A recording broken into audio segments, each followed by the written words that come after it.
अस्सलाम वालेकुम। Chapter number 6 का लास्ट टॉपिक है, वो नेम है उसका बैकअप एंड इट्स टाइप के बैकअप क्या होता है और बैकअप की कितनी इकसाम है। तो सबसे पहले हम एक वर्ड अंडरस्टैंड करते हैं और वो वर्ड है आपके पास बैकअप का। बैकअप क्या होता है, बैकअप की ज़रूरत क्यों है। तो बेसिकली अगर आपके पास कोई भी ऑर्गेनाइजेशन है, इस ऑर्गेनाइजेशन अगर ये ऑर्गेनाइजेशन आपकी कामयाब है, अगर ये सिसेक्स पर है,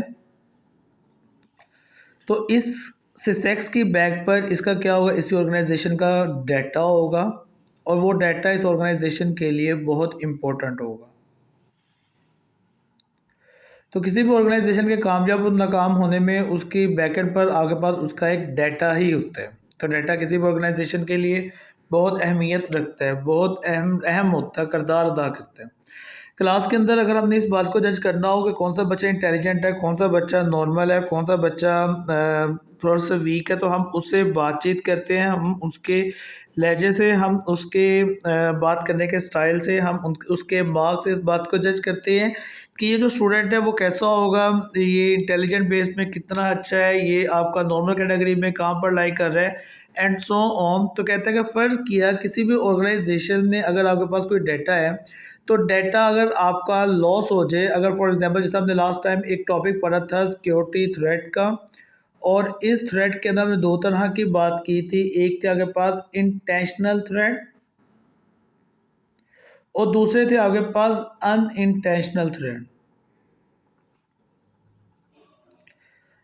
अगर इंटेंशनल थ्रेट की अगर हम बात कर रहे थे तो हम यहाँ पर कह रहे थे कि आपके पास हैकर हो सकते हैं या फिर कोई एंग्री एम्प्लॉय हो सकता है कि जिसकी वजह से आपका डाटा लॉस हो जाए। अनइंटेंशनल थ्रेड में आपके पास सडन लाइट बंद हो गई, लाइट बंद हो गई, लाइट का दोबारा आना और हाई वोल्टेज में आना, जिससे आपकी वो जो डिवाइस है वो आपकी जल गई, उसको नुकसान पहुंचा, या कोई पर्सन है उससे सडन अपना डाटा बाय मिस्टेकनली क्या हो गया, डिलीट हो गया। तो ये कुछ रीजंस थी जिसकी वजह से आपका डाटा लॉस हो रहा था। अगर डाटा आपका लॉस हो भी जाता है तो बैकअप का मतलब होता है आपके पास एक एडिशनल एडिशनल कॉपी। कहते हैं कि आपके पास आपके डाटा की एक एडिशनल कॉपी मौजूद होनी चाहिए। और एडिशनल कॉपी की ज़रूरत क्या करेगा, काम क्या करेगा, इसका मतलब ये होगा कि अगर आपका डाटा लॉस हो जाता है तो आपके पास उस डाटा की कॉपी मौजूद होगी जिससे हम डाटा को वापस ला सकते हैं। जिस तरह मैंने लास्ट टाइम आपको एक एग्जांपल दी थी कि मेरे पास एक CNIC है, ये एक ओरिजिनल CNIC है और इसी CNIC की मैं एक कॉपी बना देता हूँ जिसको मैं कहता हूँ कि कलर कॉपी और CNIC कार्ड। अगर फॉर एग्जांपल मेरे पास ये कलर कॉपी जो CNIC की थी, अगर ये मुझसे लॉस भी हो जाती है, गुम जाती है, लेकिन उसी सिलसिले में जो मेरे पास ओरिजिनल CNIC है वो अभी भी मेरे पास मौजूद है, तो ये आपके पास क्या हो जाएगा, आपके यहाँ एक बैकअप हो जाएगा। यानी कि अगर आपका डाटा लॉस हो गया तो आपके पास उस डाटा के बैकअप के तौर पर एक एडिशनल कॉपी मौजूद है। तो दिस इज़ द बैकअप, इसको हम बैकअप कह रहे होते हैं। अब बैकअप की अगर मैं टाइप्स की बात करूं, एक्चुअल में ये दो तरह की होती हैं, जिसमें नंबर 1 पे बात आता है कंप्लीट बैकअप, सेकंड पे बात आ जाता है इंक्रीमेंटल बैकअप।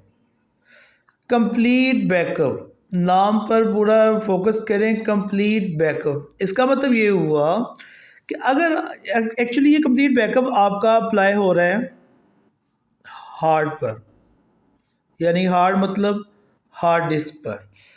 अब मैं ये कह रहा था कि अब ये देखें, अगर आपके पास एक हार्ड डिस्क है, इसमें डाटा मौजूद था आपका, लेकिन कुछ रीजंस की वजह से डाटा क्या हो गया, आपका लॉस्ट हो गया, डाटा आपका गुम गया, डाटा आपका ख़राब हो गया, डाटा आपका करप्ट हो गया, कुछ वायरसेस आपके अप्लाई हो गए इस हार्ड के ऊपर, और हार्ड डिस्क पर जब वायरसेस वगैरह अप्लाई हुए तो डाटा आधा लॉस हो गया, आधा आपके पास मौजूद है, या फिर हैकर ने अटैक किया आपके डाटा के ऊपर, जिसकी वजह से आपका डाटा क्या हो गया, आपका डाटा लॉस हो रहा था। अब कंप्लीट बैकअप क्या करेगा, जब ये बैकअप आपका अप्लाई होगा आपके हार्ड डिस्क के ऊपर, तो ये जितने का जितना डाटा आपका लॉस हुआ होगा वो सारे के सारे डाटा को वापस ले आएगा। यानी कि मैंने कहा फर्ज फॉर एग्जांपल फर्ज करें आपके पास डाटा था कोई 50 GB का, तो जब कंप्लीट बैकअप आपके इस हार्ड के ऊपर लगा और ये क्या करेगा 50 GB के डाटा को वापस लेकर आएगा। अब जब ये वापस लेकर आएगा तो ये थोड़ा सा जो कंप्लीट बैकअप है ये आपके पास एक टाइम कंज्यूमिंग प्रोसेस है,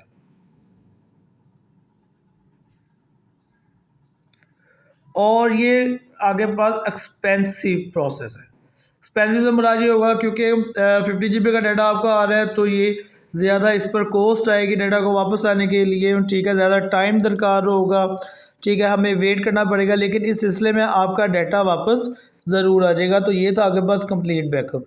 इंक्रीमेंटल बैकअप के अगर नाम को गौर से देखें तो इंक्रीमेंटल का मतलब होता है, लफ्ज़ी मायने में इसका मतलब होता है इजाफा करना या इजाफा होना, या 1 बाय 1 वैल्यू को इंक्रीज़ करते जाना, एक एक कर कर वैल्यू को बढ़ा देना। इसमें लिखता ये है कि फॉर एग्जांपल जी आपके पास जो बैकअप बनता है, इंक्रीमेंटल जो बैकअप बनता है, मैं कहता हूँ जी मैं बैकअप बनाना चाहता हूँ वीक्स बाय वीक्स के लिहाज से, यानी कि एक हफ्ते का मैंने बैकअप क्रिएट कर लिया। अब जो नेक्स्ट वीक आएगा तो उस वीक के लिए मैं दोबारा से बैकअप को अप्लाई कर दूंगा। तो इसमें क्या होगा, इसमें जो आगे पास इंक्रीमेंटल हो रहा है, यानी कि पहले हफ्ते में ये आपके पास बैकअप बना, दूसरे हफ्ते में आपके पास ये बैकअप बना, अब तीसरे हफ्ते में जाकर आगे पास जो तीसरा पोर्शन है वो आपका बैकअप का बन जाएगा। यानी कि यहाँ पर टुकड़ों की सूरत में हो रहा है, बैकअप 1, बैकअप 2, बैकअप 3, यानी कि ये इंक्रीमेंट हो रहा है। कंप्लीट बैकअप में क्या हो रहा था, ओवरऑल हार्ड डिस्क पे लग रहा था और सारे डाटा को वापस ला रहा था, लेकिन यहाँ पर क्या हो रहा है, वीक्स बाय वीक्स। देखिए अब ये मैंने कहा कि ये एक हफ्ते का बैकअप लगा, ये दूसरे हफ्ते का बैकअप लगा, यानी कि इस एक हफ्ते के अंदर एक वीक में 7 डेज होते हैं। अब 7 डेज के बाद जो अगला बैकअप लगाइए, जब 7 डेज कंप्लीट हो जाएंगे तो ये हो जाएगा आपके पास लास्ट बैकअप। अब ये जो नंबर 2 पर बात हो रहा है, जो अगला वीक आ जाता है, ये आपके पास नेक्स्ट वीक है, ये आपका अगला हफ्ता है। तो इसका मतलब है कि लास्ट बैकअप के बाद आपका दूसरे वीक में डाटा पर बैकअप न्यू लगा, तो यही आपके पास इंक्रीमेंटल था, यानी कि हमने बढ़ा दिया था। वन वीक पर जो आपका लगा ये आपके पास था आपका लास्ट बैकअप, और लास्ट बैकअप के बाद आपने जो दूसरे वीक पर लगाया बैकअप, जो न्यू तरीके से आपने अप्लाई किया आपके डाटा के ऊपर, तो ये आपके पास हो गया आपका इंक्रीमेंटल बैकअप। तो यानी कि आपकी वैल्यू इंक्रीज़ हो रही है, ठीक है, लेकिन कंप्लीट में वो ओवरऑल कर रहा था, लेकिन यहाँ पर क्या हो रहा है, आपका लास्ट बैकअप जब लगा होगा उसके बाद आपका अगला बैकअप लगेगा, फिर उसके बाद जो लास्ट बैकअप होगा फिर वो उसके ऊपर क्या करेगा, आपका नेक्स्ट बैकअप को अप्लाई करेगा। तो ये बैकअप था और बैकअप की टाइप्स थी। इसी के साथ साथ हम फर्दर इसको मज़ीद डिस्कस करते हैं। कुछ आगे पास स्टोरेज डिवाइसेस हैं जिस पर हम अपने बैकअप को बना सकते हैं, जिसमें नंबर 1 पे बात आ जाता है फ्लॉपी डिस्क। ये फ्लॉपी डिस्क आपके पास एक स्मॉल डिस्क होती है, इसमें सिर्फ और सिर्फ डाटा आपका 1.4 MB तक का डाटा सेव होता है।